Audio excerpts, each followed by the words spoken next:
ஏய் எல்லாரும் கவனிங்க, நான் இன்னைக்கு வேலையை நிறுத்த போறேன். இவன் 2 மணி ஆகி என்ன தூங்க விடாம அந்த போனை பாத்துட்டே இருக்கான். என் நரம்பெல்லாம் பிச்சுக்கிட்டு போகுது. நான் ஸ்விட்ச் ஆஃப் பண்ண போறேன். நீ மட்டும் தான் கஷ்டப்படியா மூளை தம்பி? இவன் சாப்பிடுற அந்த எண்ணெய் பலகாரமும் நள்ளிரவு பிரியாணியை ரத்த குழாய்க்குள்ள அடைச்சுக்கிட்டு நிக்குது. என்னால ரத்தத்தை இவன் உடம்பு முழுக்க தள்ள முடியல. மோட்டார் ஓடலைன்னா வீடே ஸ்தம்பிச்சிடும்ல, அது மாதிரி நான் நின்னுட்டேன்னா இவன் கதை முடிஞ்சது. நீங்க 2 பேரும் தப்பிச்சீங்க. இவன் ஸ்டைல்னு நினைச்சு அந்த புகையை உள்ள அனுப்புறான் பாருங்க. ஐயோ, என் உள்ள இருக்கிற அழகான இளஞ்சிவப்பு நிறமெல்லாம் இப்ப கரியா மாறிடுச்சு. எனக்கு மூச்சு முட்டுது. இவனுக்கு சுத்தமான காத்து கொடுக்கவே எனக்கு பிடிக்கல. எல்லாரும் என்ன ஒரு குப்பை தொட்டின்னு நினைச்சிட்டாங்க போல. இவன் குடிக்கிற அந்த மதுவும் கண்ட மாத்திரைகளும் என்ன அரிச்சுக்கிட்டு இருக்கு. உடம்புல இருக்கிற நச்சையெல்லாம் நான் ஒருத்தன் தான் சுத்தப்படுத்தணும். ஆனா இவன் கொடுக்குற வேலையால நான் இப்போ வீங்கி போயிருக்கேன். நான் மட்டும் வேலை செய்யலன்னா இவன் ரத்தம் விஷமா மாறிடும்.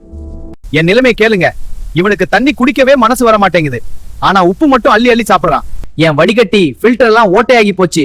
இப்படியே போனா நான் கல் எறிஞ்சு இவனை துடிக்க வைக்க வேண்டியதுதான். சரி, இவன் இப்போதான் போனை வச்சுட்டு தூங்க ஆரம்பிக்கிறான்.